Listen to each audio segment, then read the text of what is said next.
Hello there. My name is Jasom Jensai. Welcome to this stream where we're going to be discussing all the story arcs in the Clone Wars and reviewing them, just and how much I enjoyed them. And we have a basic tier rating S and then A through F. So S is top, F is lowest, obviously. You've probably seen these types of videos before, maybe even some on my channel. So with all that out of the way, I think I forgot a question in the stream. I don't think I have one. Yeah, that's an old one. How about this? Who let's see. You know what?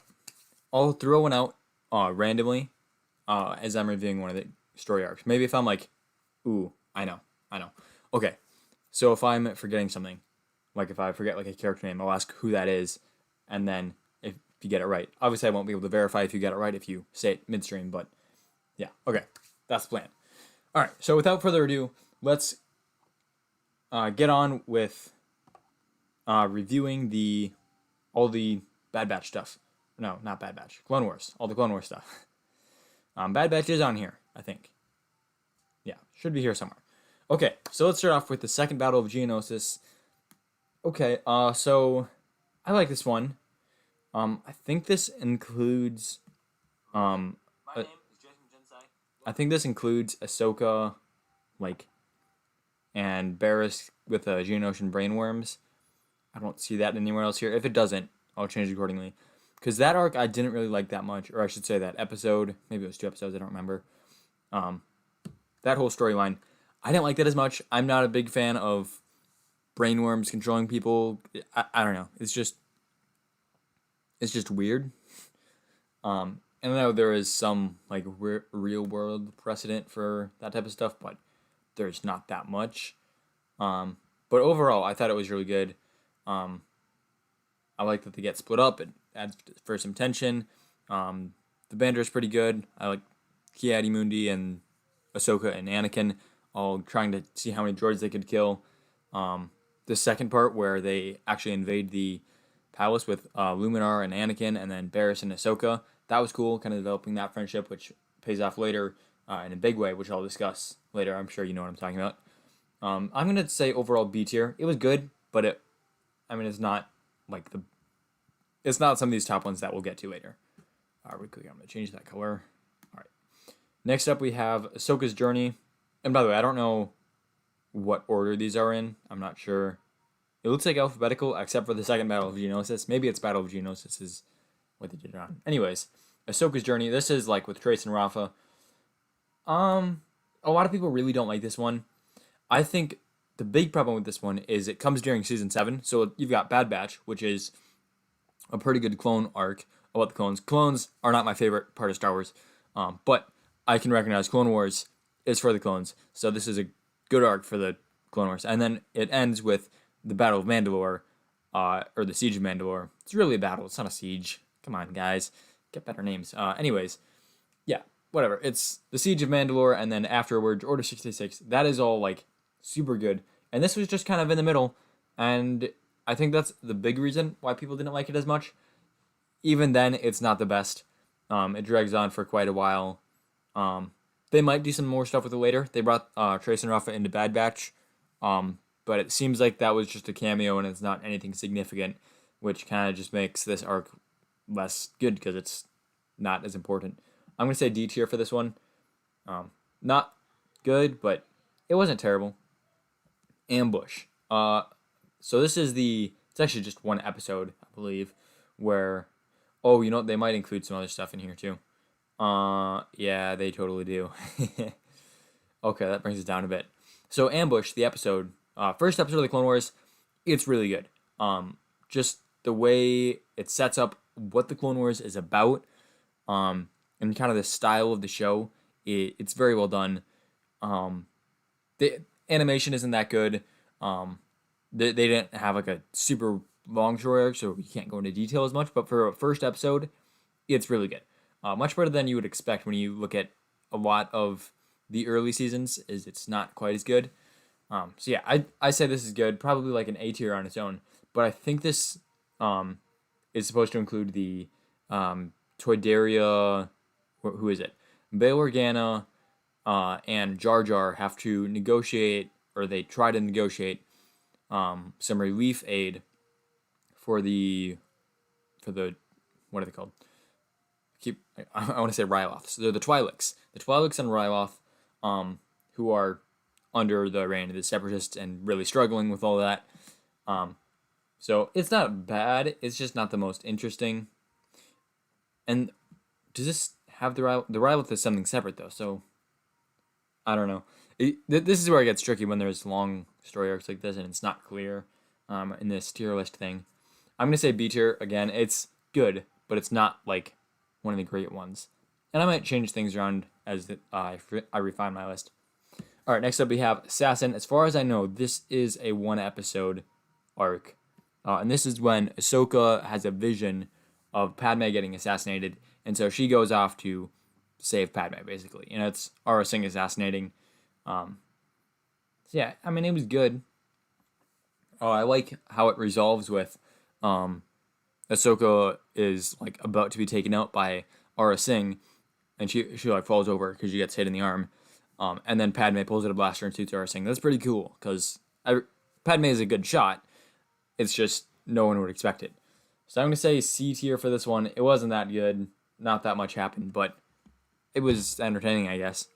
All right, next up we got the Bad Batch, which I've already touched on a little bit. I'm gonna put this in A tier. There is a lot of cool stuff in here. But like I've said, I'm not the biggest fan of the clones. I'm more into the Jedi and all that stuff. Like the clones are cool, don't get me wrong. There's a lot you can do there with how, like, what their purpose is in the war. And, like, their entire life is just built on them being cannon fodder, essentially. So there's a lot of interesting stuff there.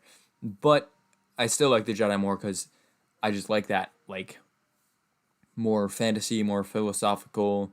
Well, I suppose clones are philosophical too, but it's more of like a, rather than, oh, what's our purpose? We're so like, it's more dystopian, like the clones. And I know it's not a dystopia, in terms of like setting, but it's like got a lot of themes that I would expect in a dystopian, whereas the Jedi have a lot of themes I would expect from like a Greek tragedy or maybe some like, kind of fantasy that's based off of the Greek tragedy, which I suppose Star Wars mostly is, at least to me.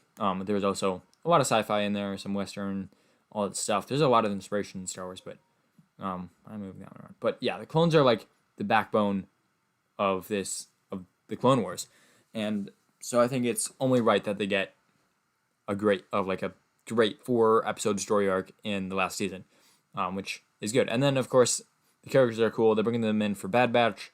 You can watch my reviews on those. I didn't like it that much in summary, but it was fine. Yeah, so I'm going to say A tier. It was good, but not like the best of the best. Better than these two, though, I would say. Maybe Ambush, but then, of course, there's that other negotiating for relief to Ryloth. Okay, Blue Shadow Virus. Well, the Blue Shadow Virus. It's been too long since I've seen that episode. I know he says, like, virus or something, because he's got an accent. Yeah, Blue Shadow Virus. D tier. I don't know what it is. It's just, it seems like it should have been a much bigger problem than it was. I mean, if this guy could make a virus airborne that could kill you in like days, I mean, that would be just terrible. You'd have to quarantine like the entire planet, basically. Yeah, I mean, it's a terrible virus, and then they solve it. I mean, I get it's cool, but it's not that interesting, I guess. I don't know.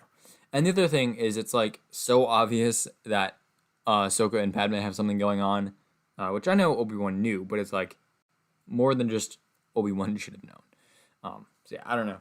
There's a lot to critique there, and it has been a while since I've seen most of these. But yeah, so Blue Shadow Virus, D tier. Ooh, Boba's Revenge. So this one, it's kind of ties into Assassin, how this one actually comes before it, and basically Boba is going after Mace Windu for killing Jango, and he almost kills him, but I believe R2 is the one who saves him, and Anakin too.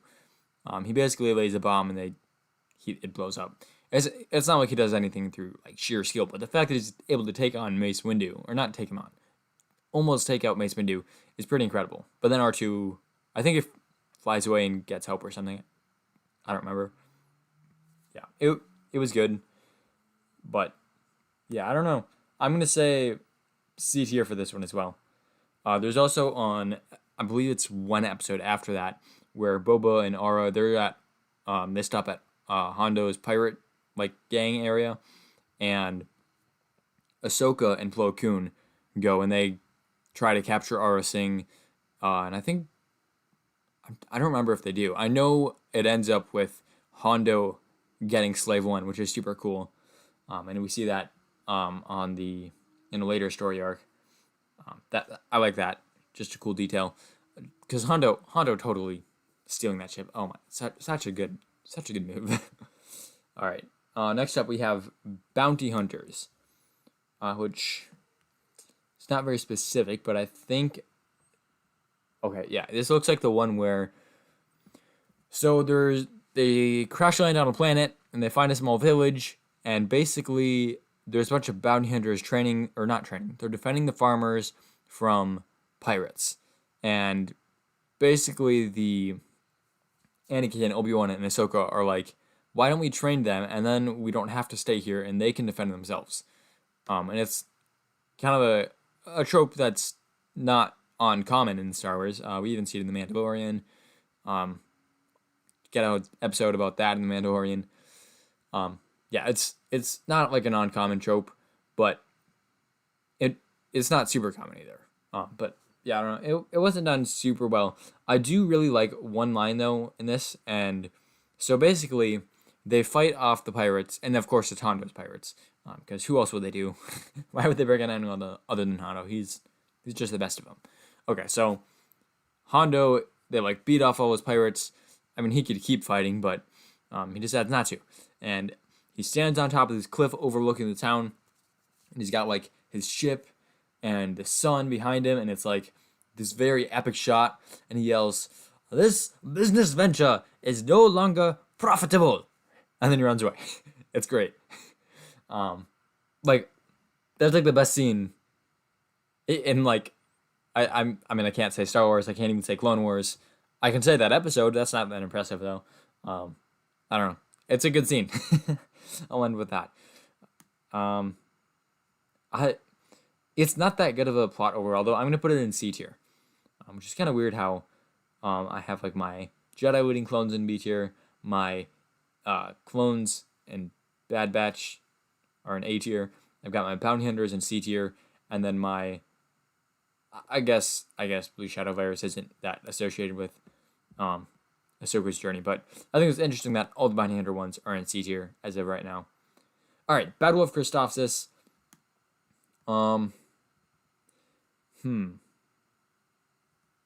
What to say about this? So this includes parts of the movie, and some other episodes as well thrown in there throughout the years. It also kind of connects to what. Oh wait, no, never mind. Wrong one. I was thinking of a different battle. So this is kind of like foundation of Clone Wars. Not so foundation, kind of like the beginning of it. Yeah, so, which, there's a difference. I would say, like, A New Hope, kind of. You could say that A New Hope and the original trilogy is the foundation of Star Wars. The prequels are kind of serving that role in a different way, but you could say it. And it would be mostly accurate. I think a lot of people would agree with that statement.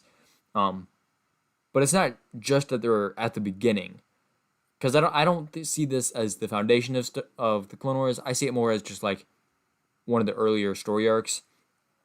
Because for it to be a foundation, it needs to be built on, and this really wasn't built on that much. It was just an introduction to Jedi battling droids with clones and committing war crimes, which is kind of common. They often do this thing where they pretend to surrender, but they're not actually, and they play it off as a good strategy. It's not. It's a war crime. I think. I'm not super educated about war crimes, but I believe it's a war crime, and it should be, if you ask me.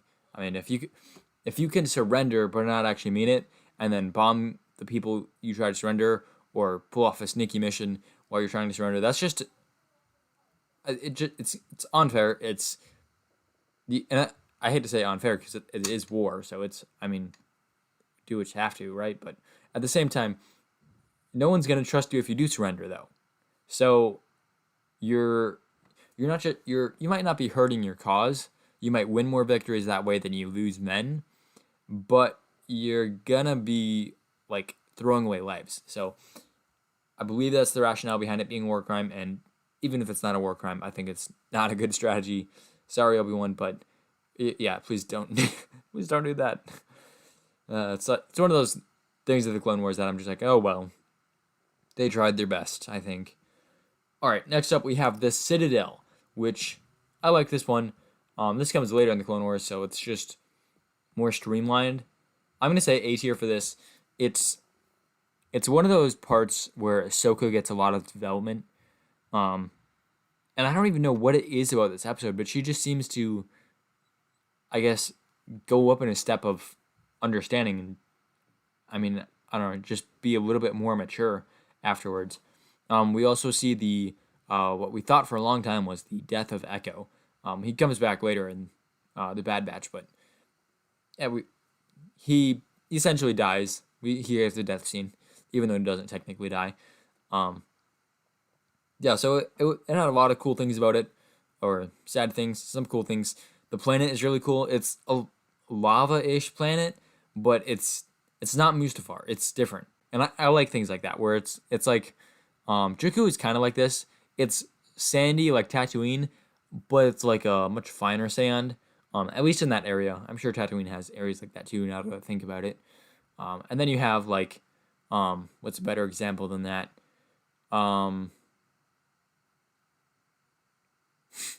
Can't think of an example. I know. Jeddah is kind of like or Geonosis, even better. Geonosis is like a Tatooine, but different. It's like a harsher sand. It's more rocky. And of course, you've got the wildlife there is much different. Instead of Tusken Raiders and like small villages or stuff, you have like separatist factories and insectoid but giant species that is semi-sentient, at least, if not fully sentient. It's kind of hard to say with Geonosians, to be honest. They are like hive mind-ish, especially those brainworms. So yeah, I don't know. What was I talking about? Right, the Citadel and the planet and lava. Yeah, okay. That makes sense. I love it. All right, the Clovis Arc. All right, which one is this talking about? Let's see. The other one is like, so there's two of them. There's one where, basically it's all about banking, and Padme goes on a mission with Clovis. The other one is about getting like, I think they suspect Clovis is like a separatist sympathizer or something, and they want Padme to get close to spy on him. Something like that. I don't really remember. It looks like this is the only one with Clovis, so I'm guessing it's both of them. I don't know. I think it was good. I think Clovis is a very interesting addition to Anakin's story and Padme's story. I think ultimately Padme just kind of gets the short end of the stick story-wise. She's just kind of there to be Anakin's, like, basically the thing that turns him to the dark side. She's essentially a plot device, which she's a cool character, but her purpose is very obvious. And she does have like a very distinct purpose. Whereas lots of characters are, sure, they have a purpose, but they are more outside of that than I think Padme is. So Clovis, although he like is part of her story, he's really more part of Anakin's story. That being said, it is a pretty good addition to the story and adds more attention with Anakin not being trusting, which I totally see. I think Padme should see it too, and probably should have seen stuff like that before marrying him, but I don't know. But yeah, prequels have some problems. Clovis is not one of them though. He's a good story arc, or he's a good character. Also, the in the second one with all the banking and stuff, well, when we get to see Embo, which is always cool, but also Palpatine takes over the banks, which I mean that I'm not like an economist or anything like that, but I'm sure that's a huge thing for him. So I'm gonna say B tier. It was good, but it wasn't like extremely good.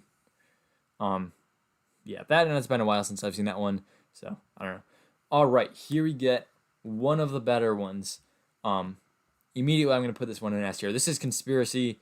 It's the arc where Tup, his inhibitor chip activates prematurely, and basically they investigate Order 66, which is cool, not just to see them slowly figuring it out, them being just fives, but it's also cool to see how Palpatine stops it, and it's also just so tragic. It's one of those story arcs that it's like how I was saying earlier. The Clone Wars is about the clones. It's called the Clone Wars, and Bad Batch is an example of that. But I think Conspiracy is an even better example of that, because Bad Batch, it's about the clones, but it's really just, oh, these clones are good at fighting. How cool is that? Explosions, yay.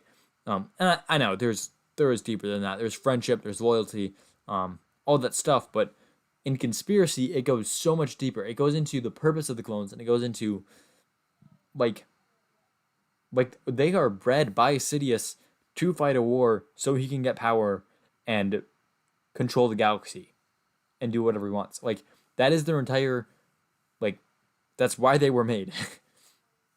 And they're not like they literally are made for that and designed for that.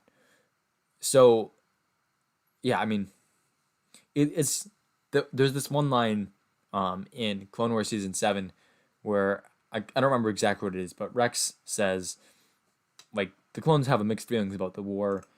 They, like, so many of their brothers died for it, but at the same time, without it, they wouldn't exist. And I think the first part was not so many of their brothers have died, but it was something like that. Like, obviously, there's a million reasons why the war is bad for the clones, but yeah, without it, they wouldn't exist. And then there's this whole Order 66 thing, which is taking away their free will and making them kill their commanders, who they've grown to respect over the course of the 4-year war. So it's deep themes, and they're being explored at their best, I think, in this episode. S tier for sure. All right, next we have Corruption on Mandalore, which I love all the Mandalore plots, but this is probably my least favorite one. This is the one where, let's see if I can remember everything. Okay, so I remember Obi-Wan goes to Mandalore, and then he and Pre Vizsla have a fight.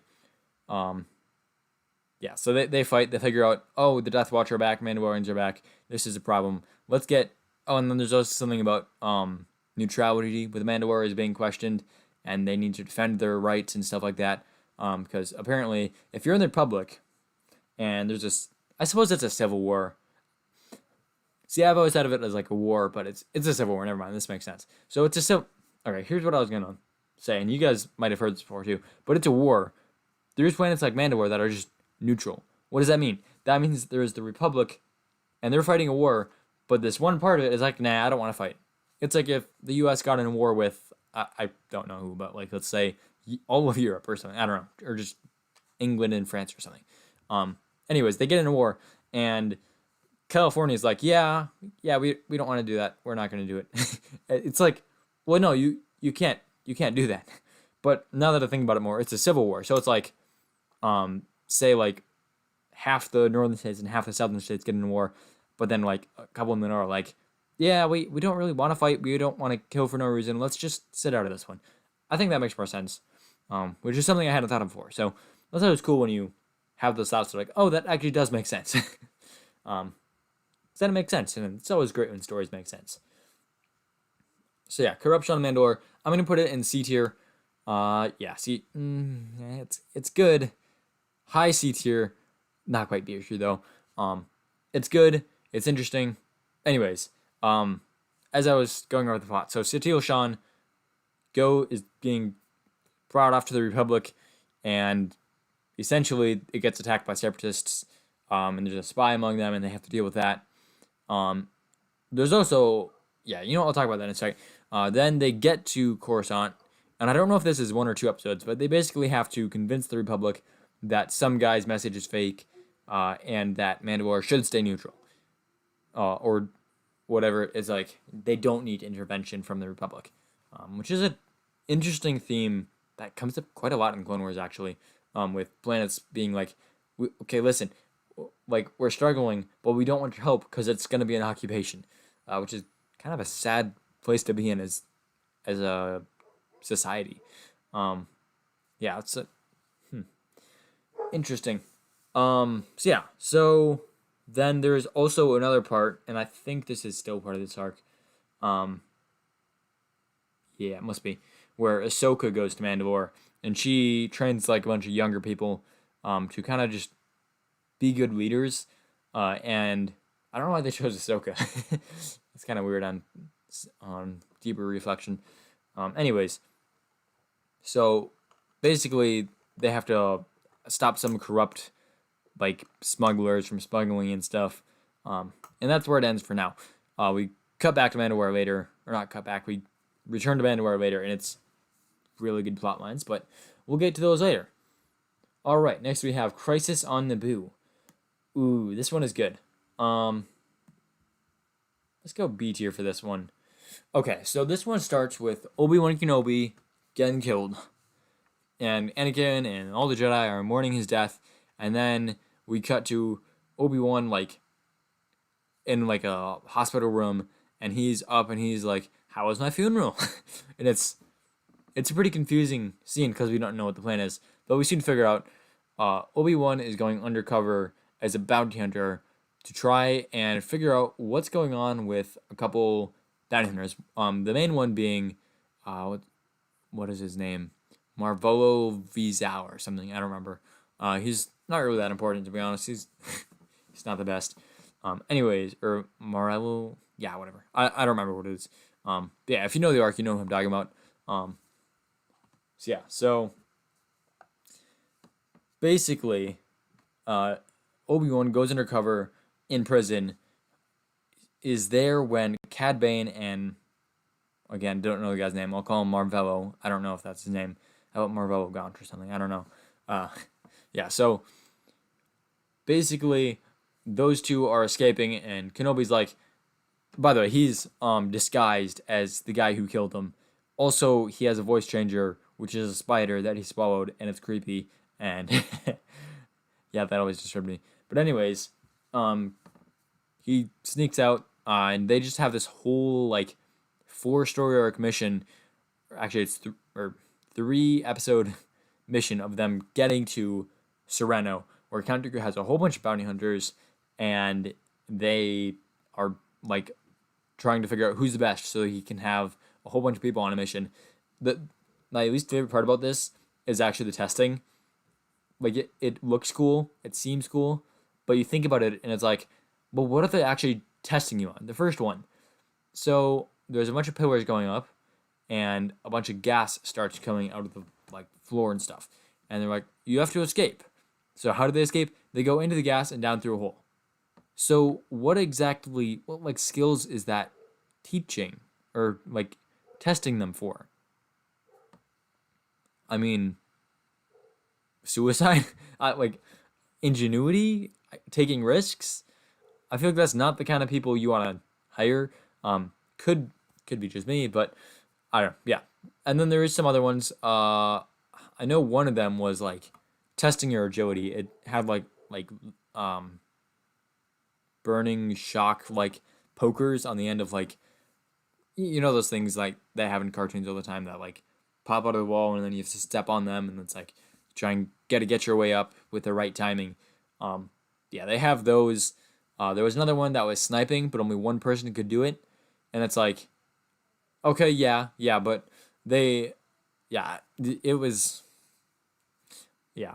The testing is not good. What was the other one? The other one was like there was some like wall that they had to get through, but in order to do it, you had to drink like a liquid basically, and that liquid is poisonous to most creatures, but not one of them, and you have to know that poison. How is that going to be helpful on the mission, which, because I haven't talked about, basically the mission is to capture Chancellor Palpatine, which of course they don't do, but yeah, so that's the mission they have to do, and nowhere does that come up. Then again, we don't see much of the other team members' mission because Obi-Wan eventually does get selected as part of the team, seeing that he doesn't die. Anyways, so yeah, the Obi-Wan is the sniper for the team. He has a job, but he doesn't know what the others are, so it's hard to say. Maybe they had to use their specific talents, but like, how is that helpful knowing one very specific piece of trivia about poisons? The other thing is Kenobi solves all of them, and no one is suspicious. And they don't even give Cad Bane, or they give Cad Bane the lead. They don't even give Obi-Wan the lead, even though he got them through every single. Anyways, yeah. So the box is always annoying me a bit. But moving on. Next we have a really awesome thing where, basically, they have this like whole plan that Kenobi doesn't know very much about, but they execute it pretty well. But eventually they are stopped. However, the next day, after all the Jedi who had known about the threat and all that had left, because the threat was solved, Dooku showed up, and he almost captured Chancellor Palpatine. He got in a really cool duel with Anakin, one of my favorite duels. So good. But then in the nick of time, Kenobi comes in and helps Anakin, and they get Chancellor Palpatine back. In conclusion, after that very long-winded explanation, I'm going to rate this one an A. It's pretty cool. Yeah, I mean, it's just cool. It kind of develops the relationship between Anakin and Obi-Wan and kind of further separates him from the Jedi because he got really, what's the word for this? He was upset. I don't know, it's too, like, angsty word. He was disturbed? No, I don't know. He was frustrated that the Jedi Council didn't tell him that Kenobi hadn't died. Because he thought Kenobi had died. And it turns out that the Jedi Council was lying to him. Which, of course, he didn't like. Yeah, I don't know. So they explored a lot there. It was cool. Next we have The Disappeared, which is a story arc from just a brilliant duo. Whoever decided these two should go together is awesome. You've got Jar Jar Binks and Master and Mace. It's just so cool. You also have Master and Mace takes on Mother Talzin. I'm going to put this one in B tier. Jar Jar is there, and I know a lot of people don't like Jar Jar. I have grown to like him less and less as I've gotten older, but at the same time, I can't really complain that one character is there. Mace Windu, this is one of the story arcs that I think Mace Windu is like really cool in. That also, his appearance in Bad Batch, or in the Bad Batch story arc, was really cool. Especially when he's like trying to get the battle droids to surrender. That was hilarious. Yeah, so Disappeared was a good one. There's not that much like deeper themes there, but it was just fun. Alright, next we have Domino Squad. I don't know exactly what episodes this is covering. I'm guessing... Yeah. Yep, okay. So I'm going to rate this as 1 when they're cadets, and then on the Rishi Moon outpost, where basically they have to destroy, like, they have to, if the tower or their like outpost is sending the signal, you're all good. But if it goes dark, then you know that Kamino is going to be under attack. So they've got a very important job, if one that isn't very, I guess, utilized. Because who's going to attack Kamino? It's got to be super well fortified. Yeah, as far as I can tell, this also includes the battle for Kamino, which, yeah, it's a cool battle. So they start out as clone cadets. They're failing dramatically, but eventually they pull through and they make it. It's also the introduction to Five's Echo Heavy, who we lose pretty quickly, but and there's a couple other ones. I think Droid Bait is one of them or something. Yeah. So I think, is it just Echo and Fives who survived for a while? Yeah, I think so. Anyways, Domino Squad. They're like the clones I guess if Ahsoka and Anakin and Obi-Wan are the main Jedi, Domino Squad is the main clones, even if not that many make it very far in the Clone Wars. So yeah, just like how Five is up here in an S tier story arc as like the main character. I mean, this just shows you what this is setting up, and because of that, and also because it was a good setup, I'm gonna put it in an A tier. And just so this was the cadet training part, then the Rishi Moon stuff, and then Camino. And I'm sure because these like little pictures here aren't very clear on what story arcs are, I'm sure I'm gonna miss some specific episodes. But yeah, I don't know. If you have any specific ones that you want me to review, leave it in the chat and I'll respond to it.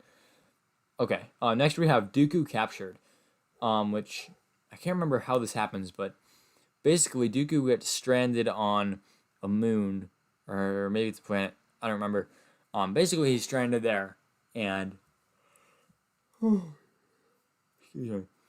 he's stranded there, and Anakin and Obi-Wan show up to try and catch him, but he escapes. Kind of. His ship is damaged. He locks them in a cave. But then what happens is Hondo Onaga shows up, and I'm pretty sure this is our introduction to Hondo. Hondo shows up, and he offers him passage. So, back on, what do you call it? It's Vancor, is the moon. The moon that Anakin and Obi-Wan are stranded on. They encounter a Gundark, which Gundarks are pretty dangerous, so they're running away. Also, their lightsabers don't work. Anakin can't find him because he was disarmed by a rock. And yeah, so they've got a pretty humorous dialogue. Then, of course, when they escape, Ahsoka's like, "Well, I rescued you," or something along those lines. And Anakin's like, "Well, not exactly." And she's like, "Well, what do you mean by that?" And Anakin like kind of looks uncomfortable at Kenobi. He's like, "Chime in anytime now." He was like, "Oh no, I'm enjoying this way too much." And yeah, they just have a lot of good banter in this. And then of course, the Hondo Onaka shows up on Florum with Count Dooku, and he has him completely surrounded by just a whole lot of pirates. And Dooku reaches for his lightsaber, and it's gone. And Hondo actually took both Dooku's and Anakin's. Anyways, he sends like a hologram message to Chancellor Palpatine, which is great to see Hondo talking to Chancellor Palpatine. So funny. And basically, he says, "Yeah, we got Dooku, and you should send to see me some money, but not your Republic credits. Those aren't any good. Send me some spice." Great. And then Palpatine's like, "Well, I mean, I guess we can send to Jedi." So they send Anakin and Obi-Wan. And Dooku captures both of them. It's like, okay, Hondo, sure you can get a bigger ransom, but no one's gonna pay you. They're just gonna attack you. It's kind of funny. And eventually, that doesn't happen actually, but it's because Anakin and Obi-Wan escape. I'm sure if they didn't escape, the Republic would attack, or the Separatists would attack, or whatever it is. So yeah, So I mean, it's got a lot of good banter. Again, it's a lighter episode. There's not episode story arc. There's not a lot of deeper themes, but it is cool. So I'm gonna put it in B tier. There we go. Ooh, we got Droid Adventure next. I'm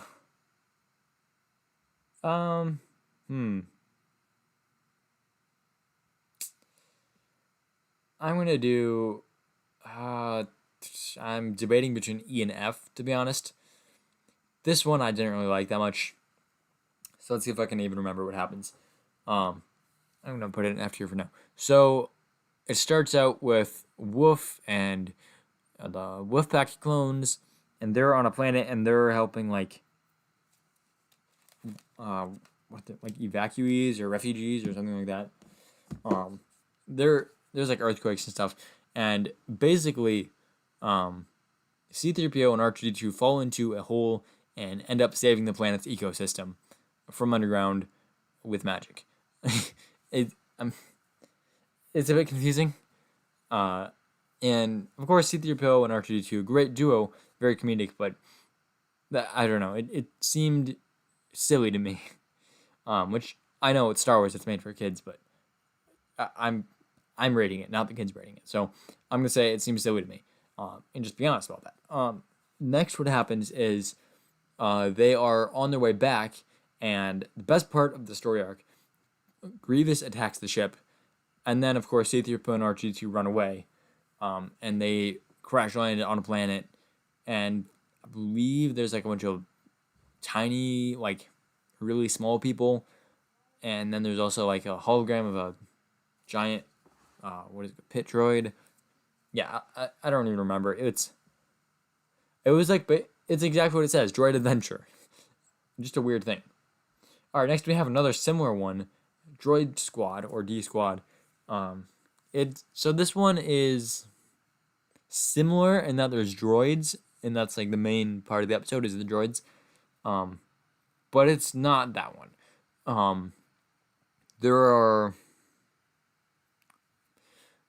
There's a lot of like, okay, so I can't really say much without introducing this character. So there's this guy, he's really small, he's like a green alien, and he thinks organics are just so much better, so much smarter, more creative, more this and that, and he's very prideful. So he gets command of Droid Squad, who are going to infiltrate the Separatists, and I don't remember what the job is, but something. So basically, he's like super prideful, and he's like, organics are the best. And through the course of this 4-episode story arc, he kind of starts to begin to accept that droids are just as much sentient as organics, at least in Star Wars. So there's a lot of cool stuff there.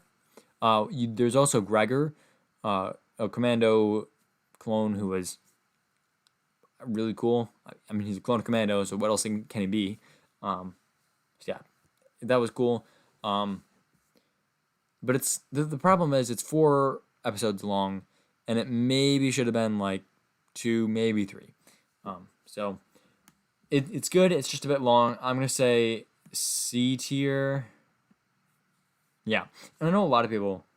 Maybe not a lot of people. I know out of like the 2 people, maybe 3, I don't know, that I've heard express opinions about this. 2 have done it frequently. It's like not a very good episode to them, according to them. So I like it, but it's not the best. It is a bit long. Maybe even, yeah, I'm gonna keep it at C tier. All right, next we have Friend in Need, which is all about Ahsoka and Lux Bonteri. I believe this is also including.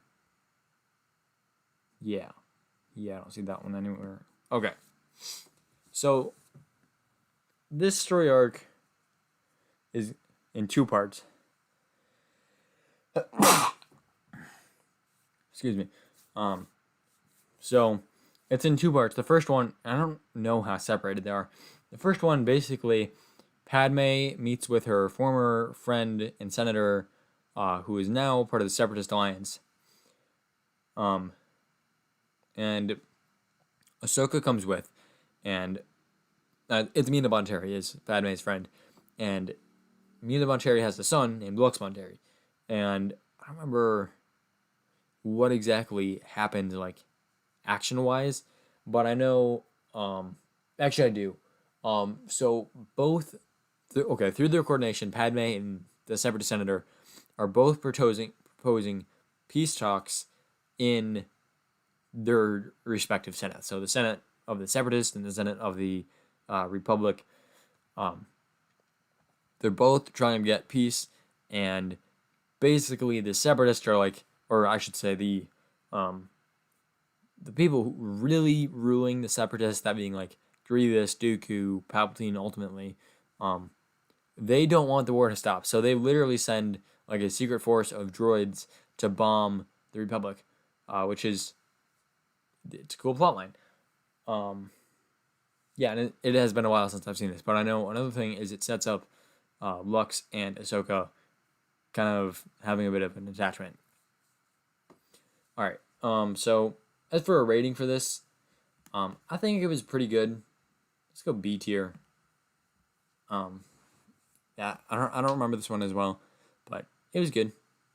And then the second part of this is, I believe, Dooku kills Mina Bonteri, in secret, of course, and Lux knows, and he's trying to get revenge, so he joins with Death Watch, and Ahsoka and him are basically among Death Watch for a while, and they eventually, Ahsoka acts like, basically Death Watch are slaying a bunch of innocent people, so Ahsoka reveals herself, and they're forced to run away. So yeah, it was interesting. It was a good. I think it was mostly standalone, that like particular episode. Other than like, of course, reconnecting with where Death Watch is at the time, and of course developing the Ahsoka Lux relationship, which it did pretty well. So B tier for that. Good but not great. All right, Holocron Heist. Ooh, So this is Cad Bane gets hired by Palpatine to steal a holocron, and then after that he hires him to open the holocron and a whole bunch of fun stuff, and then he starts kidnapping Force-sensitive children that he learns the location of from the holocron, which not quite sure how that works. I don't know. I'm not really sure, but either way, we get to see a lot of Cad Bane. I believe this is in his introduction as well. I'm going to say C tier. It was good. All right, next we have Hunt vs. Zero. I think this is a single episode story arc. Does this include him escaping? I think it does. No, that's Senate Murders. That's down here. No, okay, so this is just Quinlan and Obi-Wan hunting down Zero. In which case, I'm going to put it in the E tier. I like Quinlan Vos a lot. He's a great character. Obi-Wan, of course, we know him pretty well. He's a great character as well. But Zero is kind of annoying, and I forget her name, sorry. The person with a long, like, literally long lips, like a snout lip thing. I mean, the moral, like, the blue letter of the story, the thing that pops up at the beginning, is love comes in all shapes and sizes. And I guess, and voices too, and temperaments. It's kind of awkward. All right. Hunted. This is one that's pretty good. So Ahsoka is on a mission with Plo Koon and Anakin Skywalker, and of course Anakin Skywalker. And she's captured by a Trandoshan. She's then brought to a planet. I don't know if we ever get a name drop for that, but she's brought to this planet, and she is hunted down for sport, for fun, by these Trandoshans. Like I almost said human. A sentient, like a person who is like intelligent, is being hunted for sport. And Ahsoka finds a bunch of other Padawans, and eventually runs into Chewbacca, which that's my least favorite part of the episode, is that it's Chewbacca. Why can't they just have some other Wookiee? It's fine to introduce new characters, or even just, whatever. Yeah, whatever. I don't care. Chewbacca is in this episode. But yeah, it's good. Yeah, I mean, it's one of those episodes that really develops Ahsoka and begins to make her feel more confident in herself and more independent. And slowly learn to not rely on Anakin, but appreciate Anakin, which I think is part of her growth, is learning to appreciate him, but not rely on him. All right, next we have Jedi Crash, which I believe this is another single episode story arc. There might be some other ones attached to this, but Jedi Crash basically.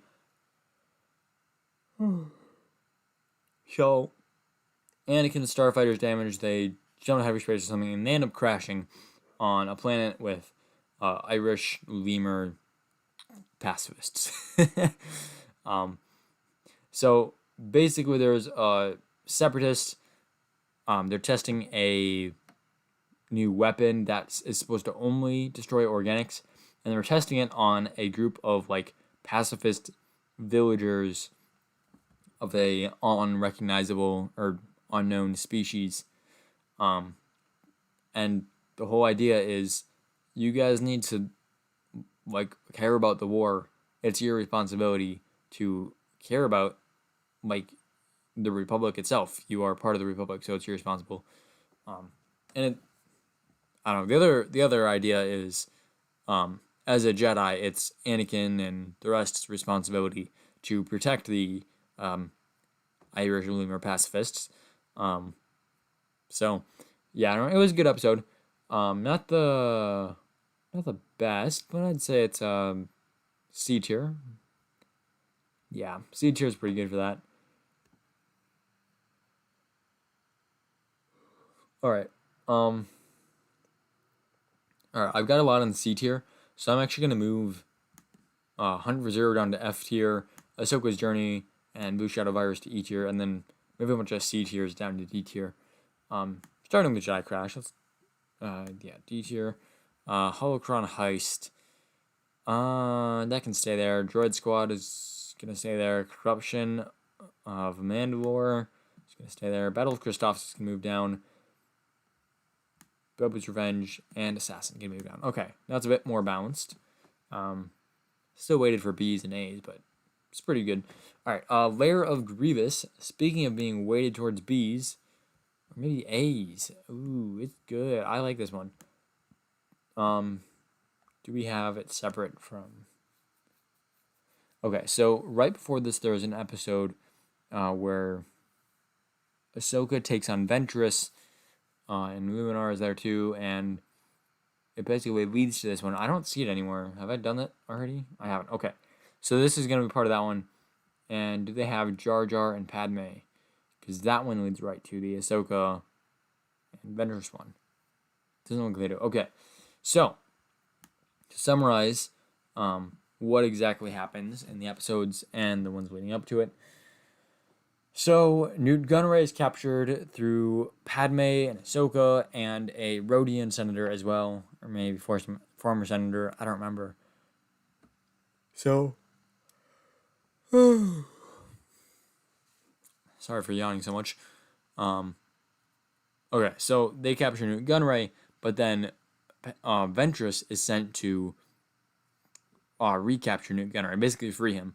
And she gets the help of a Senate guard who is a traitor to the Separatists, or betrayed the Republic, and he went to the Separatists. So basically, battle ensues. They have a bunch of super battle droids. Ahsoka sneaks on during this, lays a bunch of bombs, then eventually attacks and is driven away by Luminar, or almost captured, but blows up the bombs. In the confusion, escapes. Luminar follows.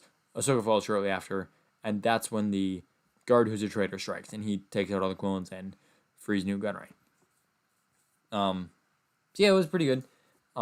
Next up you have, and this is why I would put this one so high, is we get to see Grievous, and then we also get to see Grievous versus Kid Fisto, and then Kid Fisto's apprentice, and it's just really cool, and it's Grievous's castle is the setting. Yeah, I mean, it's just a cool episode. There's also a bit of the Jedi philosophy in here, which I've already mentioned a bunch. I like the Jedi a lot more than I like the clones, so naturally this is going to appeal to me. But at the same time, it's got the other two episodes bring it down a bit, so I'm going to put it in a B. Alright, next we have Malevolence, one of the first story arcs. E tier? Yeah, I mean, I don't know what it is, but I never really got into this one. I mean, at this point in the Clone Wars, it would have to be a really good story, like Ambush. Okay, that's not a good story. That's just a good tone. Or some, like, there's some other good early ones, but for the most part, it's more like Malevolence, where it was just not that interesting. Maybe a D tier. Alright, Mandalore Plot. Okay, so, earlier.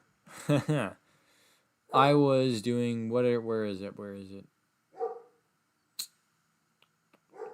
Corruption of Mandalore, and I put this one in with it. So I think this is Corruption of Mandalore would be just the one with Ahsoka, or maybe it's more than that. Yeah, it's just the one with Ahsoka. In which case, I'll leave it there. And the Mandalore Plot is the other three I mentioned. So you've got Obi-Wan versus Grievous, then you've got they're on their way back to Coruscant, and a Separatist spy attacks them with spider droids. And then they're at Coruscant, and they have to preserve Mandalore's neutrality. And maybe those aren't the episode breakdowns. That's what I remember. And overall, it was good. I'm going to put that in... You know what? I'm going to leave it in C tier. Why not? It was good. But not super good. Alright, we have Maul Returns after this, which...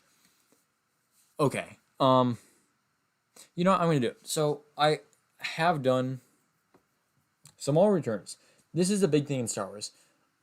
Because Maul was cut in half, and he fell down a really far down hole. I don't know how far it was. And yet somehow we survived and ended up on Lothal Minor. How did that even work? Well, the truth is, I don't know how it works, but it just does work. And it just works so well that I just ignore that it doesn't make any sense. And because of that, I'm going to put... Okay, Maul Returning wasn't as good, but it set up so much. I'm going to put it in B tier. At least for now.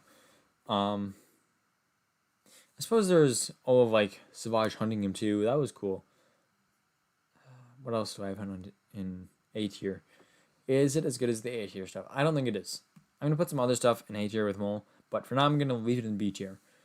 Actually, I'm going to probably get the Maul in S tier, because he is so good on this, which gives me an opportunity to talk about a topic I've wanted to discuss recently for a while. I have made a video on this, like a whole live stream segment about this. And it's the idea that Mace Windu should survive after episode 3, which is something that I just disagree with. And here's why.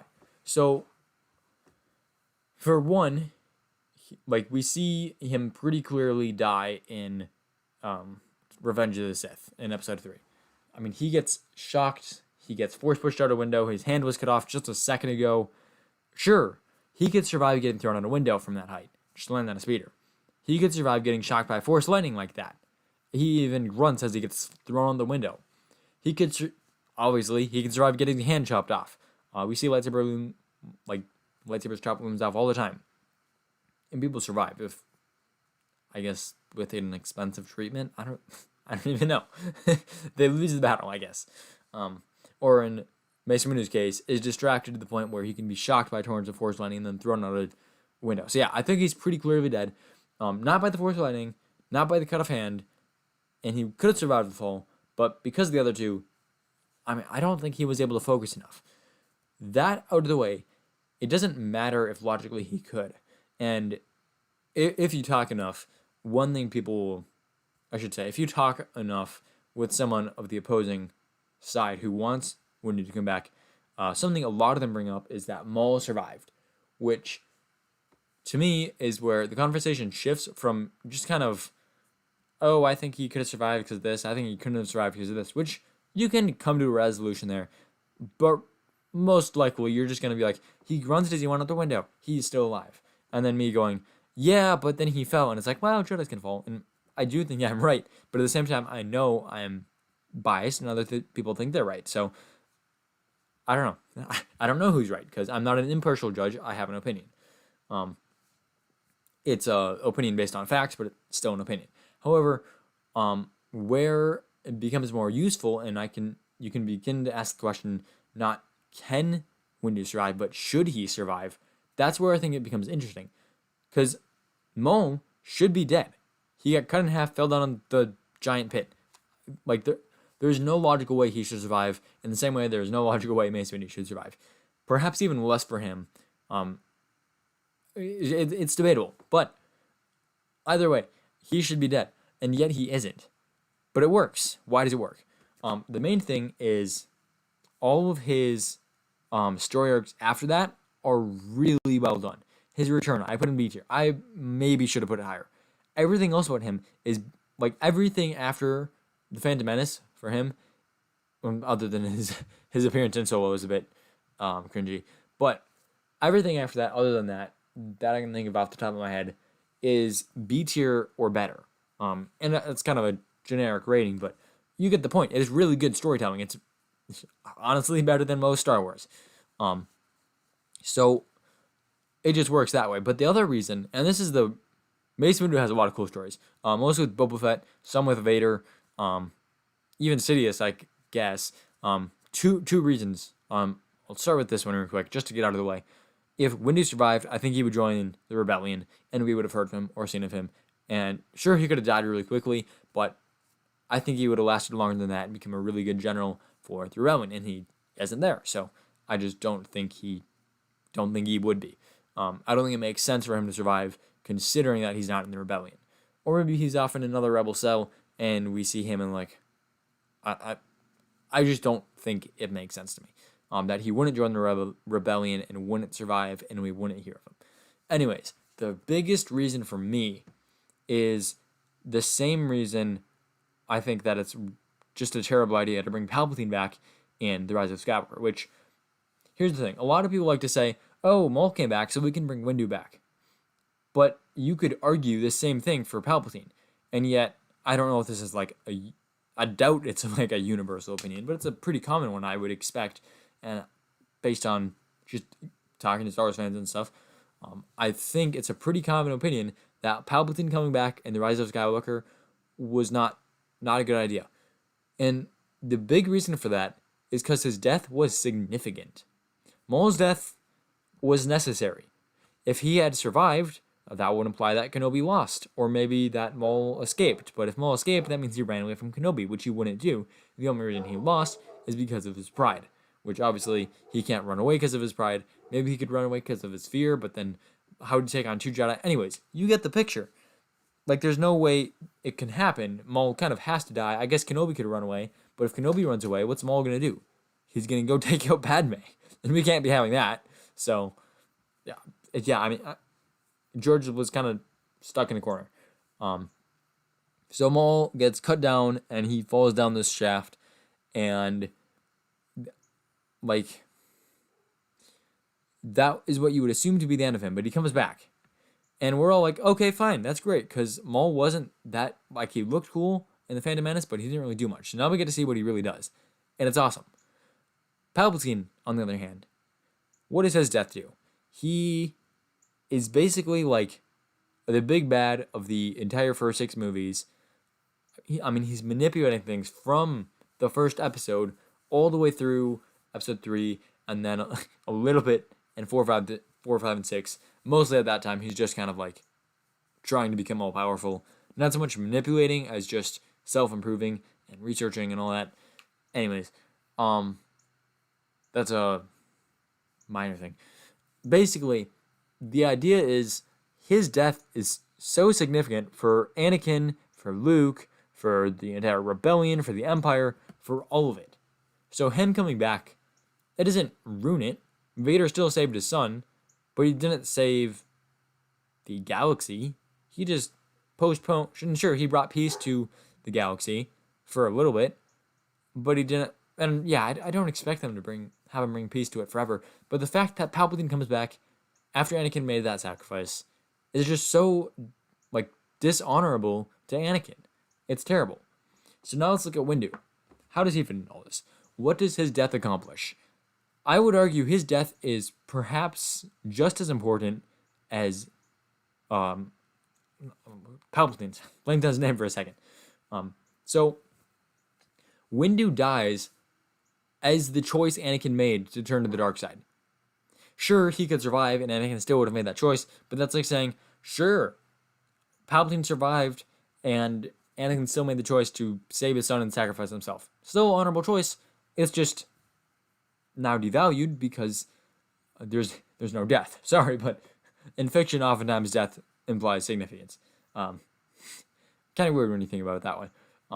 But, like, do you see what I mean? Like, Maul surviving makes sense. Windu surviving would be unsatisfying for all those reasons. Anyways, that's my rant over about Windu in the middle of my Clone Wars ranking story arcs. I don't know. It's just been on my mind because I keep seeing that idea come up and just be praised so much, and I just think it's a terrible idea and want to explain why. Because I think, I don't know, it's not like this is like a super important topic that we need voices to be heard or anything, but I just think it's cool to think about, and don't want like Disney to do some fan service thing where they bring Windu back, because I would hate that. And I think it'd be more interesting to ask who has an unsatisfying death that we could bring back. Plo Koon. I mean, he gets shot down in a ship. That's not that satisfying. Then again, that kind of adds to the tragedy of Order 66. Yeah, so that's just off the top of my head.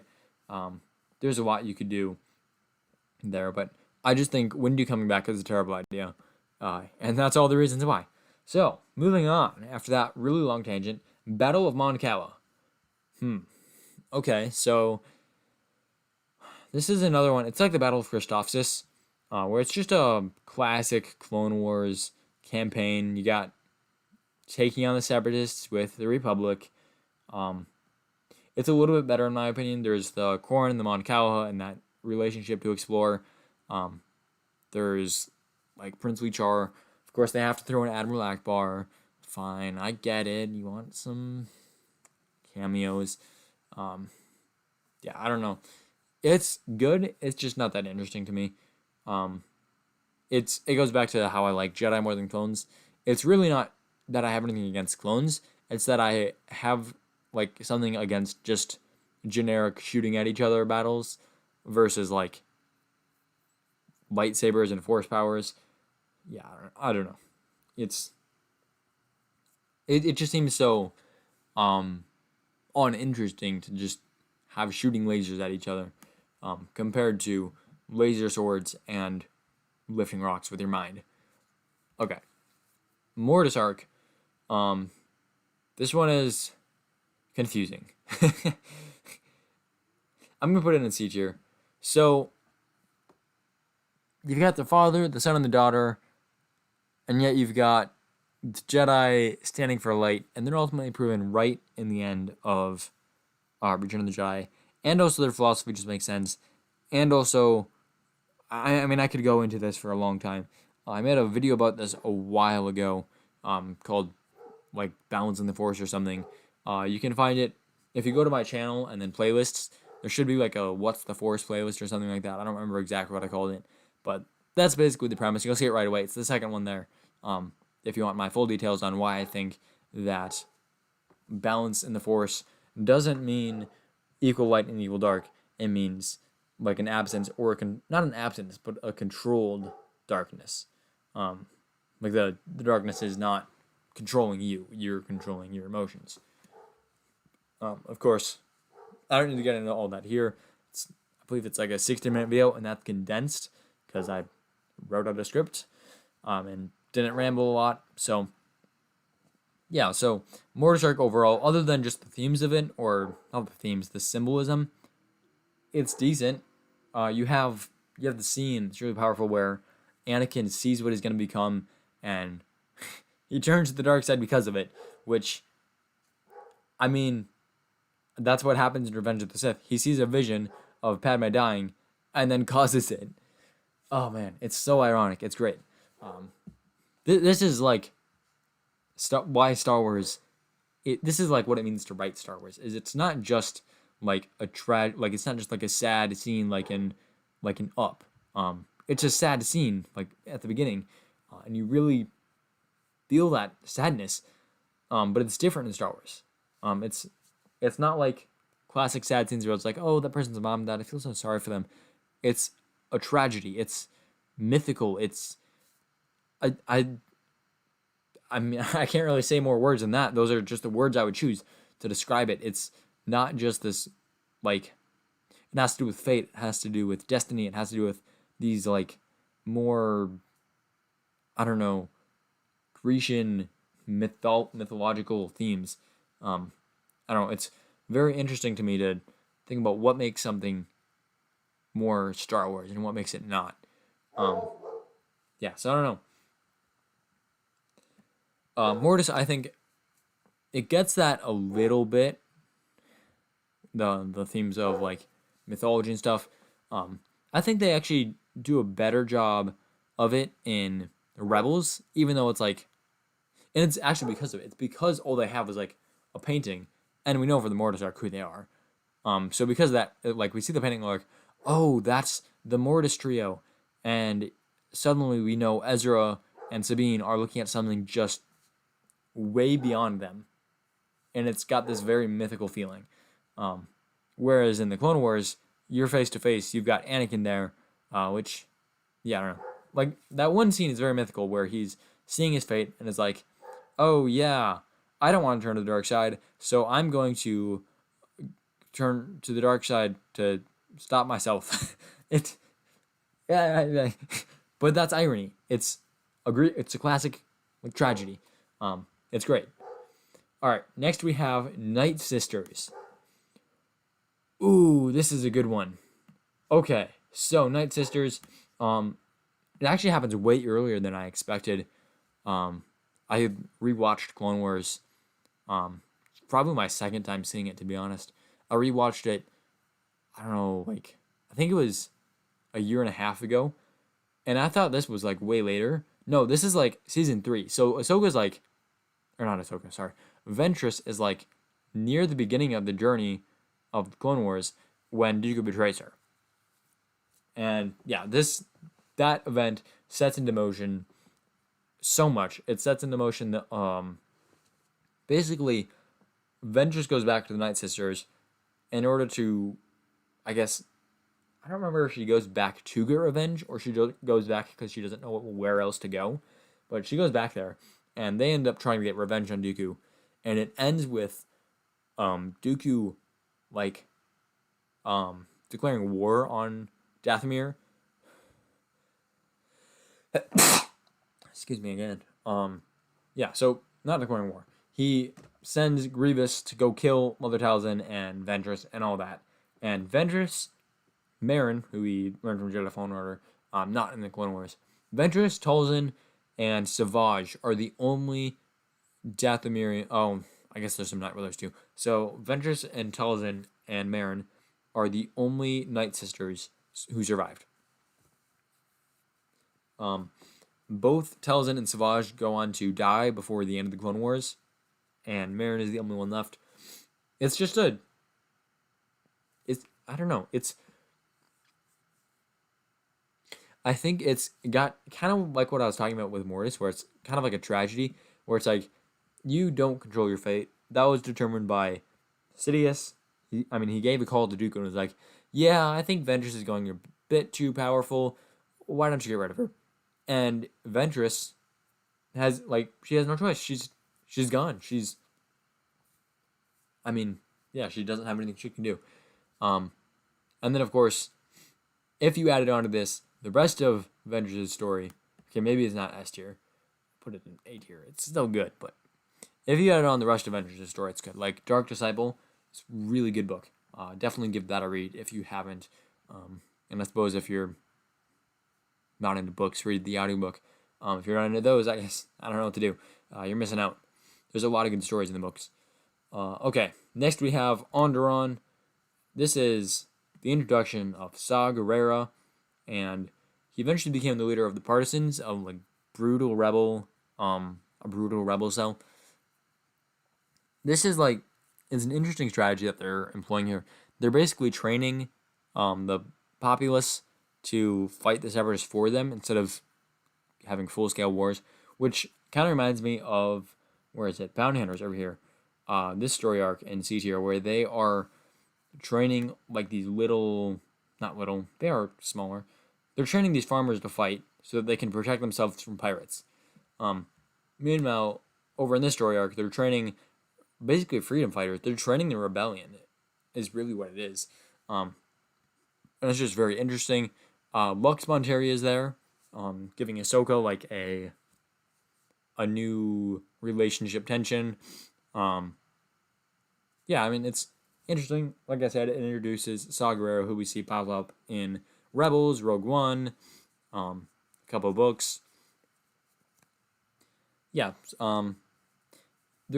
it's pretty good. I'm gonna say B tier. It's not my favorite, but it's good. All right, Rescue R2. What is this? This looks like.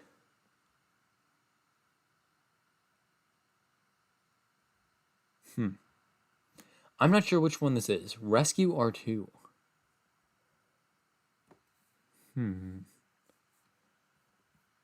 What if I go over here? All right, what does this look like on your end? Black screen. Oh, that's what it looks like on my end too. Yeah, you know what? If you know what this is, I don't know what it is. I'm just gonna put it in F tier for now because I don't know where else to put it. All right, we got Innocence of Ryloth up next, which this is a pretty good one. Is this? Yeah, this is just the whole Ryloth arc.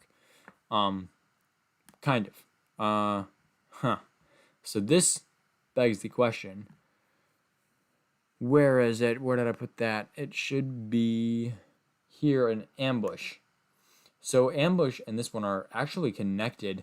So is, where is it? Do they have the space battle one? Okay,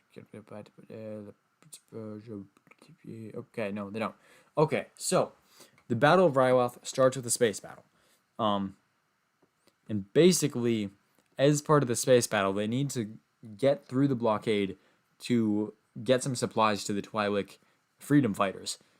And in order to, but before they do that, they need to get the supplies. And they got the supplies from Toydaria.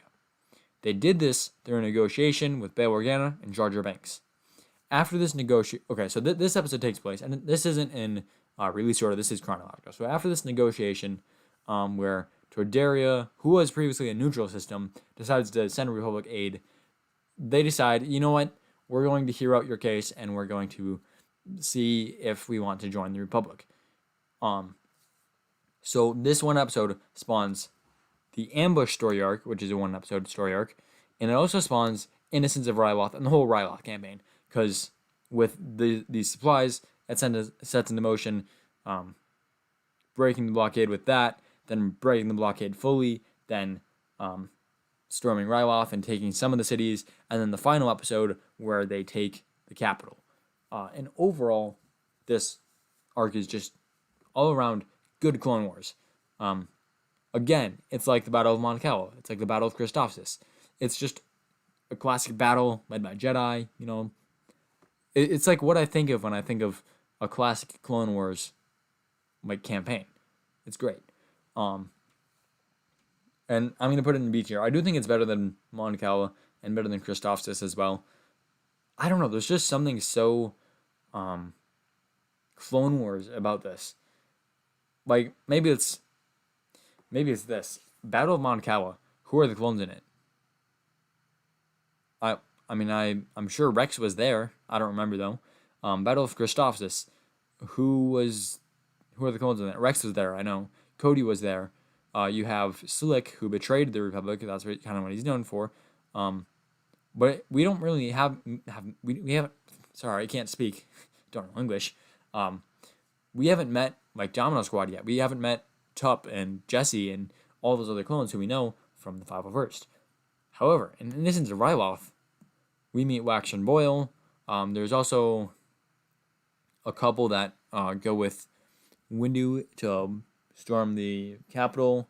I don't remember their names. They're not as impactful as Waxer and Boyle because they don't talk. But I mean, that Waxer and Boyle, that whole section just kind of gives this like whole story arc just this boost of just this grounded. It grounds it in the clone army in that these clones are like brothers in arms. And that's kind of how they see each other a lot. Yeah, I mean, I think just that the whole seeing them talk to the Twi'lek white girl that was there. It was cool. It puts into perspective the war, I think, in a way. It's hard to describe things subjectively, or things that are subjective, but I think it just puts into perspective the war in a way that makes it more interesting to see than a bunch of soldiers lined up and shooting at each other with flashy sticks, boomsticks. All right, next we have the Battle of Sulukamai, which do we have anything about Ethkoth in here? I don't remember anything, and it doesn't look like there's anything here. Okay, so the Battle of Sulukamai is a lot more than the Battle of Sulukamai. Quite a bit more. Yeah, this is quite a long story arc. Okay, or not a long story arc, it's just, there's many parts to it. So Ethkoth is captured by Grievous, then they send a mission to rescue him. And they do a pretty good job. In fact, on the way out, Grievous's ship is damaged, and he gets stranded on Sulukumai. So they send a team down there. Anakin, forms a blockade. Kenobi and I think this is that one. Kenobi and Rex and all the 212th and 501st go planet side, and Rex is actually shot by a commando droid. I might be wrong. I'm pretty sure this is this story arc. And they are Rex has his own story arc where he meets Cut Lawquane, who is a deserter. And Rex is a loyal clone, so he sees Cut Lawquane as bad, because he broke his word. He's no longer loyal to the Republic. He's not to be trusted. But through the course of the episode, he sees that Cut Lawquane isn't loyal to the Republic, but he's loyal to his family.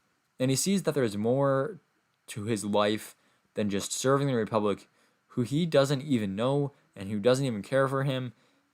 I mean, Cut Lawquane is right. Kind of. It's like the clones were designed for this war. That's their whole purpose, but they didn't get to choose that. So Cut Lawquane is just acting in his own free will. At the same time, though, it's yeah, but otherwise the Separatists are going to take control. But I guess wouldn't be a problem, would it? Really, the ultimate goal is to stop Palpatine, and they failed at that. So I don't know. I think the clones are just in a tough spot, which is what makes the Clone Wars so great. Or one aspect that makes the Clone Wars so great is the situation of the clones is just so nuanced and tragic. It's really a lose-lose situation. Anyways, the other part of the Battle of Sulukamai is tracking down Grievous, and of course he runs away. In the end, Kenobi barely catches up to him. In fact, this thumbnail, this picture they have for the Battle of Sulukamai is seconds. Actually, I think he throws off his cape. So I think this must be the first or second strike in the duel. It's a very brief duel. It's super short.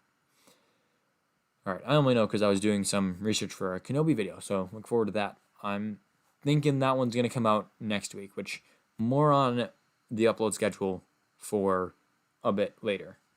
At the end of all these story arcs I'm going to talk about. Alright, Senate murders. Okay, so this one is where Zero escapes. I think.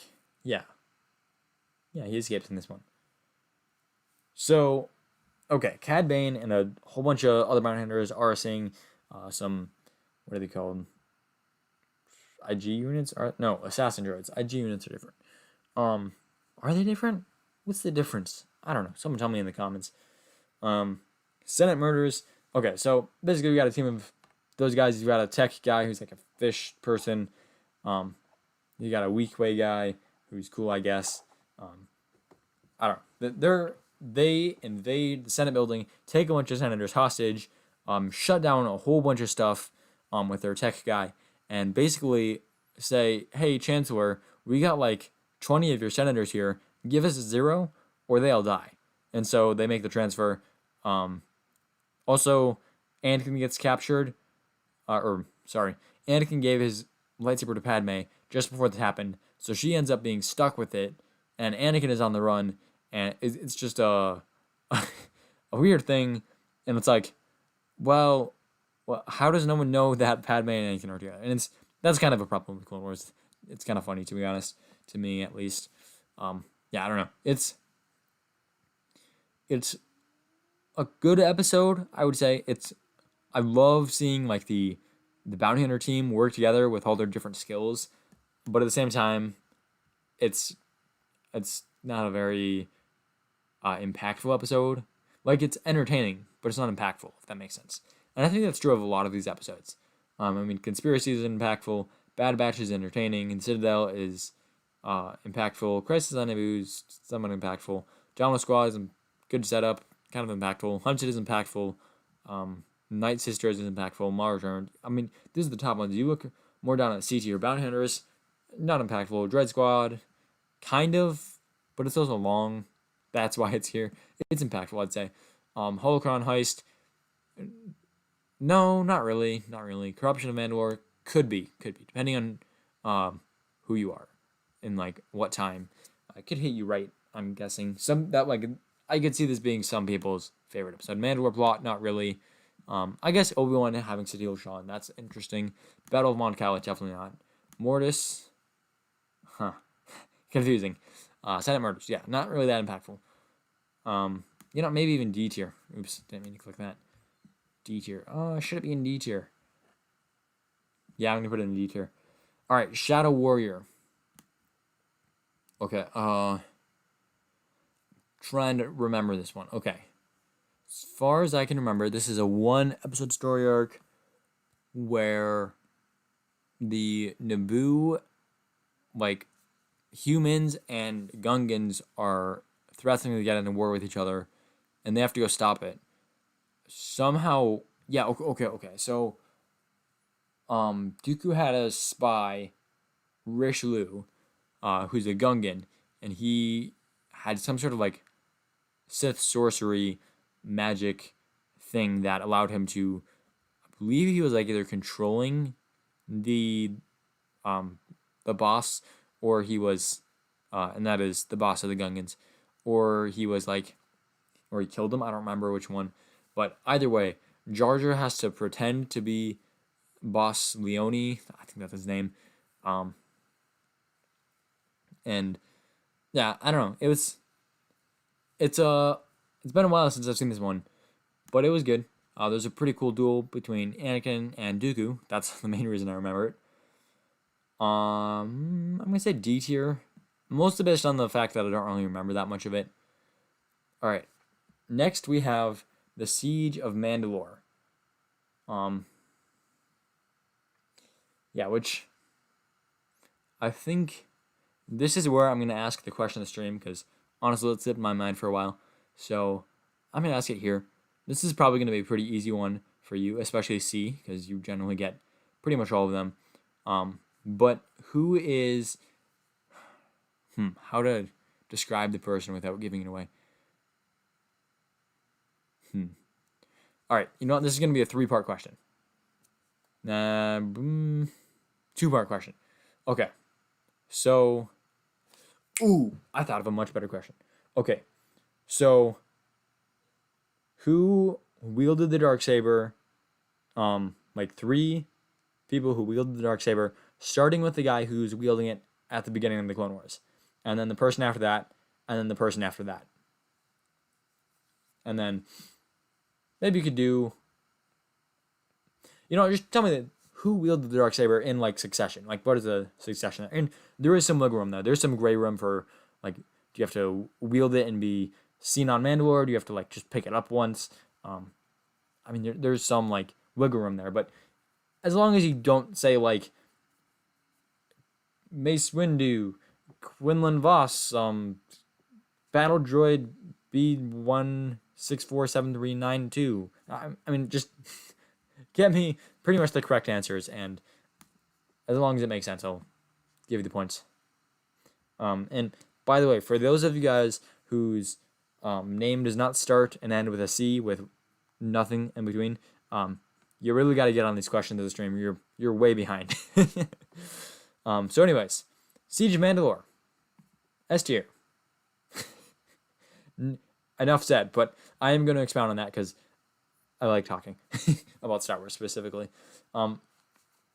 These are the last 4 episodes with Clone Wars. After it ended abruptly in season 6, there was like a huge fan outcry basically for more Clone Wars to finish a whole bunch of story arcs.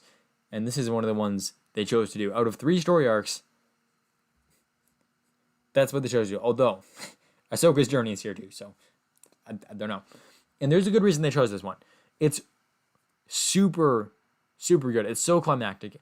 Ahsoka is like the main character of the Clone Wars in many ways. And to not see her at the end of the Clone Wars is kind of disappointing. But now that they added season 7, we get to see not only what she's like at the end of the Clone Wars, but even technically after the Clone Wars and into Revenge of the Sith, which is such a fascinating idea to me, of telling the same, like, telling a story. It's like the same thing, except it's like, how do I describe this? It's the same time period, but it's a different place. I don't know, the tie-ins are there, and it's just so cool to me to see all these different connections that are just logically there. It just makes sense, and so it feels more realistic, and so I can invest in the characters, and I'm not like, oh, but they're fake characters, so it doesn't work. Of course, the other thing is they have to feel real. They can't just be like perfect characters or characters who just fail and only like yelling one person's name or anything like that. Sorry for the digs, but it's a good example of how to make characters not feel good or feel realistic. All right. Anyway, Siege of Mandalore does not do that. Maul is done, I would say, just about perfectly in this, where he's kind of like got this like insane air to him, where he's like almost conspiratorial. He knows Palpatine's about to take over the galaxy. He wants Ahsoka to join him. Like that moment where he's offering Ahsoka's hand brings up so many possibilities. And I mean, I'm not super deep into this side of the Star Wars community, even though I know it's super big on YouTube. But the what if community, I mean, there's so much to do there with what if Ahsoka joined it, took his hand? What if like Anakin and Obi-Wan showed up? There's so much to do, and just based on this one arc, and it's all super interesting. This is like a turning point in the galaxy. And while the main events, as seen in Revenge of the Sith, aren't really that changeable. I mean, you could say like, oh, what if Order 66 failed, or what if Anakin didn't turn? That one I think is pretty obvious. Sidious would win anyways. Sorry, Anakin, you're kind of a trophy for him, to be honest. That's my thoughts. I can expound on that later if you want. Just leave a comment. Yeah, I mean, but to see like what's happening on the edges with Maul, especially because he's not going for galactic domination. He's going for criminal underworld domination, and through that working up to greatness. So he's not directly affected. So he's got almost more free will, it seems. If that, like, I know he technically doesn't, like, but like it almost feels like that because he's not under the influence of Palpatine and the Republic and all this stuff. Like Anakin at this point, I feel like he doesn't have much choice. He's been bred. He's been, as Maul even says, groomed for his position. There's no way he doesn't join Sidious. And it's also very interesting to see how Ahsoka responds to this, where she is about to join him, which, yeah, I think that fits. And then she hears that Anakin is Maul's replacement, or Dooku's replacement. Dooku replaced Maul. Anyways, she hears that, and she doesn't believe Maul anymore, and they fight. Big critique for this section: Maul beat Ahsoka. I hate this trope. And it happens so much more often than it should, where one character is disarmed, and I know why this happens, but one character is disarmed, and the other character goes in to finish them off, and they get beaten. And I know why this happens, because it's like, oh, you want this super interesting back and forth where one character gets the advantage, and then the other character gets the advantage, and then one character gets the advantage, and the other character gets the advantage, and eventually the bad guy is about to win, and the good guy finally breaks through. And it works like with good pacing, but when you're going from like fighting toe to toe, and then you're disarmed, and then you win. It just makes no logical sense. Instead of being like, oh, they did it, they beat the guy, you're like, oh, plot armor beat the guy for them. Okay, I guess. It frustrates me so much. Yeah, I mean, other than that, it's pretty much perfect. Maybe not perfect, but yeah, it's a good story arc. The visuals are also really cool in this one. The choreography is, some parts of it are questionable. But yeah, most of it is good. Especially like the first few exchanges are super good. And then, oh man, up on the girders where they're balancing the top of the city, that's also really cool. It's just really good choreography there. And that's just like, is it 2 episodes or 1 episode? I think it's just 1 episode.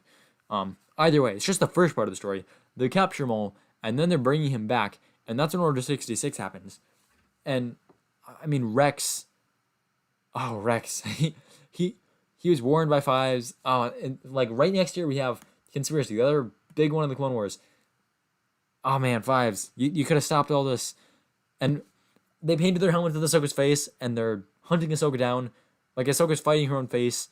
Ah man, they're shooting with Rex is shooting with stun. They barely escape. The ending with the snow. Or no, not the snow. That's later. The ending with Ahsoka looking out at pikes with helmets on them. And you get to see Jesse's like first and foremost, and then Vader comes in later, and oh man, I mean, you've seen it. You know how good it is. This is the Siege of Mandalore arc. It is one of the best in Star Wars. I don't know if it's the best. I don't know if there is a best, because they're all different. This one I like because it looks cool, it's satisfying, it's a good ending, kind of tragic ending, but it's a good Revenge of the Sith ending, if that makes sense. Not a good like saga ending. Anyways, it's got great characterization of Maul and Ahsoka, if not the best ending to the choreography. Then of course Order 66 is just a super impactful thing. Then you've got the Conspiracy arc, which it's good for other reasons. It delves more into the plot behind it. The Palpatine is in the shadows, and he starts having to reveal and kind of cover things up, and you get to see some like Caminos doing their thing, and it's another one where it's tragic because you're so close to having Five figured out, but then they drug him and he goes insane, and man, these arcs, these ones up in S tier, they're so good, and these A tier ones are good too, but these ones in S tier, they're on another level. Literally, they're up one level. Anyways, Sphere of Influence. I remember this one, but very vaguely, which kind of implies it wasn't that interesting. I believe they are hunting, okay. So one of their Pantoran daughters, forget his name. I think it's like George Lucas or something. Anyways, Baron Papanoid. That's what it is. Yeah, that guy. I thought I forgot his name, but then it popped in my head, and I said it, and I was like, oh yeah, that is his name. Anyways, that's a tangent. That guy's daughter is kidnapped. Was it a daughter? I think it was a daughter. And they're investigating, and of course, the investigators are terrible, and so they have to do it themselves, which, that's a trope I don't like, because, I don't know, it's like, why are the investigators always terrible? They should be better. It should be like, Sherlock comes in and does his thing, and you're all impressed, not, oh, we need to follow all the protocols and ignore evidence, and that's just some, like, assumption you've made, and we're all very prideful here. And if they are incompetent, maybe make them humble, too. I mean, I don't know. Maybe it's just because I've seen this arc and also the Ahsoka, what do you call it? What do they call it here? Do they? Oh, Wrong Jedi. Yeah, that arc. You know what I'm talking about. You say it there too. Anyways, maybe it's just because I've seen it and recognize it for what it is, and therefore it feels tropey to me because it's part of Star Wars, which, I don't know. Everything in Star Wars to me kind of feels classic because it's something I'm very invested in is Star Wars. So, I don't know. Maybe that's the reason I think it's tropey, but I think it's more common than that. I don't know. All right. Anyways, Sphere of Influence, kind of good. Not really though. Don't remember it. Takeover of Mandalore. S tier. Yay! This one is another one. It's awesome. All like Maul. Maul is, and I've already discussed this a bit when I was talking about Windu. Maul is done so well in the Clone Wars. Just, I think it's so interesting that a character who's so one-dimensional. I mean, literally, what is his character? I hate Kenobi, and then later I hate Palpatine. That's his character. That's pretty much it. I mean, he's got some skills. He's crafty. He's a good lightsaber duelist. He looks awesome. Intimidating. He's got a brother. I mean, he's got like things like that. But when you really get down to him, he's very one-dimensional. Like Anakin, he's not just like, oh, I'm mad at someone because they chopped me in half. I'm gonna go destroy them now. I mean, Vader is, but at the same time, he's got so much more. He's got this like slavery to Palpatine. He's got this slavery to his emotions. This like boldness to him, but also this, I guess, measured, like focused. And I'm talking about Vader now, not Anakin. Measured, focused. What is it? Not limited, but just like controlled. He's very controlled. I mean, he's got a mask. He doesn't show expression. He speaks very monotone, but very deep and authoritative. He's a lot more nuanced than Maul. And yet Maul, even though he's what is quite literally a one-dimensional character, I hate the people who hurt me. That's his character. He's so compelling. And I think it's because he's so proactive. Like, he's almost a protagonist, except, well, okay, maybe not. So one thing I've noticed is that one of the qualities of a great protagonist is that they're proactive, which makes a lot of sense to me because of the name. So I say that a lot in my reviews, especially of Bad Batch, because this was a problem that was continually happening, is they weren't proactive, they were reactive. So they were more a protagonist and then protagonist, I guess. Of course, the analogy doesn't work now that I applied to Maul, because he's not a protagonist, he's an antagonist because he's against the main characters, or against the protagonists. Anyways, so he's very proactive, and that makes him very, I don't know, just compelling. He wants something, and so you want him to succeed because you're empathizing with him as a fellow person, even though he's fake. I don't know. It's hard to describe how stories impact us, because it doesn't really make sense. Why do stories impact us? They just do. And I know that a lot of really compelling characters are compelling because we know what they want, and we know they're going to work hard to get it. And Maul certainly does that. We know what he wants, and we know how hard he works to get it. I mean, he stops at nothing to get revenge on Kenobi and later on Sidious. And Takeover of Mandalore is just, oh, it's so good. You've got him first taking over Mandalore with that incredible plot, maybe a bit rushed, much like in the Night Sisters arc when Savage was taken in by Dooku. That whole thing was rushed. Takeover of Mandalore was rushed. But once it happened, things started to slow down to their, like, I guess, what I would consider the normal pace. Maul challenges Pre Vizsla. Kenobi comes along, gets captured. Maul kills Satine right in front of him. And Kenobi, like, refuses the dark side, essentially calls Maul weak for indulging himself in his anger. The very thing Maul prides himself on making him powerful. Kenobi's like, you're basically using it as a crutch. You're weak yourself. You're relying on the dark side for your strength. It takes strength to resist the dark side. So, take that. And Maul's like, oh man, you just beat me at philosophy. Anyways. And then, of course, that's not the end. Bo-Katan and Death Watch, or the Night Owls, I think they're a fraction of Death Watch or something. They see that Maul took the throne, and of course, he won it through single combat, but he's not Mandalorian, and so there's like a succession war almost, although it's really more like a succession retreat, because Bo-Katan is very much outnumbered, but she rescues Kenobi, and yeah, I mean,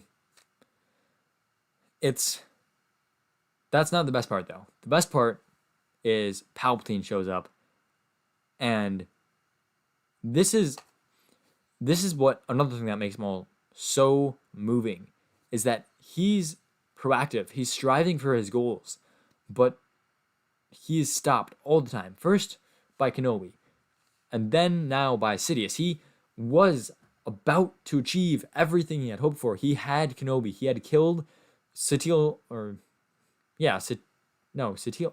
I've been saying Satil Shan, haven't I? That's not who I'm thinking of. What's her name? Duchess Satine. Satine, that's the name. Okay, Satine Kryze. He kills Satine right in front of Kenobi, and then he still has Kenobi in custody. I don't know. He's probably planning to kill him or something after that. But then Palpatine shows up and takes it away from him. And this story is expounded in the comics. How he escapes Palpatine, and what follows after that, including Mother Talzin's death. It's a good comic. And by the way, I said before in mostly comics, but some videos as well, I haven't read the comics. I recently I put in a little bit of effort and found a YouTube channel that does like audio comics. So basically they read it while I'm showing the pictures. They've got sound effects and voices on this channel. I think it's called Star Wars audio comics or something. It's something like very descriptive like that. That's like the main purpose of their channel.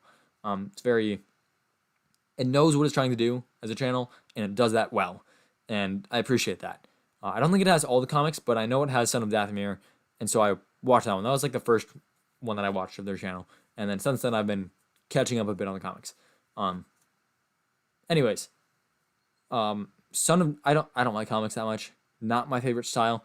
They're very, I don't know, just they feel like they're trying to grab my attention too much instead of just like telling a good story. And that aside, though, I think one of the better ones is Son of Dathomir. And it's still got like some of that like grabbing of attention with these like crazy matchups and these over the top powers and all this stuff, but it's still good Star Wars, and I appreciate it. It's good. Also, I kind of needed to know how Maul escaped, so that was good to finally read that comic or watch that comic. It's kind of weird when you like don't consume media the normal way or whatever, a new way. All right. Anyways, I'm gonna move on. Enough said about takeover of Mandalore. Super good story arc. S tier for sure. All right, Trespass. This one, I think it's just one episode. This is the guy before Baron Papanoida, and he is. So they discover this moon, or what is it? I don't remember what happens. They go to this moon on Pantora, and they find the Republic base is like overrun, and then they also go to the Separatist base on the same planet, or was it a moon? I don't remember. And it's overrun, and they eventually find out that there's these creatures. I shouldn't say creatures. There's these aliens, natives. Technically, the Republic is the aliens in this case. There's these natives to the planet, and they are very skilled. And Pantora basically would officially have like control of the moon, but at the same time, that's negotiated with the Republic, not with the natives. And it's just this interesting thing, which is inspired, of course, by our world with all the times that we have colonized each other, and just like it's funny, not funny, it's stupid, tragic, yes, but yeah, I mean, when you go to like another like continent or whatever it is, wherever you're colonizing, and you get permission from your government to take over the other nation's land because they're less technologically advanced, or maybe even just less ambitious or less willing to fight, or in some cases they just see land differently. That's happened too, and yeah, it's just some of the things they touch on in this are very interesting. There's also some tones of like loyalty and duty, which are very important in the Clone Wars with the general, or not the general, the, what is it? chairman gets ultimate say in the matter, like technically, and so everyone has to follow him officially, but everyone knows his orders are